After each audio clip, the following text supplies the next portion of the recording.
Element nommer 4 van herlewing is lewensverandering. Dis die bewys van bekering op die einde van die dag. Ons lees in Jona 3 vers 8, die mens moet ernstig tot God roep en hulle van hulle verkeerde dade bekeer en berou hê oor die geweld wat hulle gepleeg het. Nou per definisie beteken dit hulle gaan daarvan afsien. Stem julle saam? Hulle gaan nie verder gaan op daai pad nie. Bekering en lewensverandering loop hand in hand. Ek kan nie my bekeer en aangaan met my ou lewe nie. En ouens, hier is 'n belangrike ding. Kom ons praat oor ons. Kom ons praat oor die wêreld nie, want ek dink ons kan saamstem dat hierdie wêreld van ons, hierdie Suid-Afrika van ons, hierdie parlement van ons, ek weet nie, jy kan nou enige ding daar invoeg, die mense by my werk, ons kan saamstem dat die mense wat nie Jesus ken nie, het werklik bekering nodig. Maar die vraag wat ek my vanoggend moet vra is dit nie dalk ek nie? Lyk my lewe, lyk die manier, die woorde wat by my mond uitkom, die manier hoe ek my vrou of my man behandel, die manier hoe ek optree, Vrydag aand saam met die manne of saam met die vroue wanneer ons braai, lyk dit soos Jesus? Lyk dit soos iemand wat werklik tot bekering gekom het? 'n Boom word geken aan sy vrugte. En dan moet ek vir die Here sê, Here, hier's 'n fout. Ek moet dit regstel, want ek kan nie na die wêreld toe gaan, maar ek doen dieselfde goed nie. Ek kan nie vir die wêreld sê, hoor julle moet julle laat red, maar eintlik is ek net so verlore nie. So, lewensverandering is belangrik en dit wys altyd in my lewe. My verhouding met Jesus sal altyd uitslaan en dit sal altyd kristalliseer. Dit sal altyd deurslag gee in my lewe, dit sal altyd in my huwelik wys, dit sal altyd by my werk wys, dit sal altyd in my verhoudings wys. Dit sal altyd. En hoorie, wanneer jy toets dit môreoggend, gaan na iemand toe by die werk.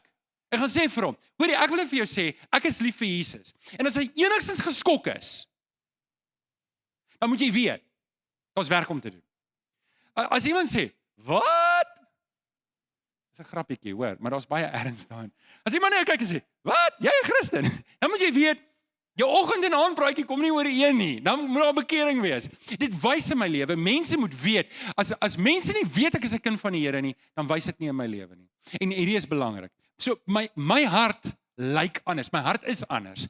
Ek is so klaar met die ou lewe. En ouens, dit beteken nie ek's perfek nie. Paulus sê, ek sê nie dat ek dit alles al het nie. Ek wat Johannes het nie alles nie. Ek streef daarna en partykeer dan mors ek dit op met my vrou en dan moet ek gaan jammer sê.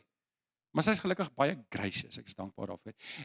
Maar so ek is nie perfek nie, maar dis my strewe is om meer en meer soos Jesus. Ek's klaar met die ou lewe. Ek's klaar, daar's 'n lied in my hart.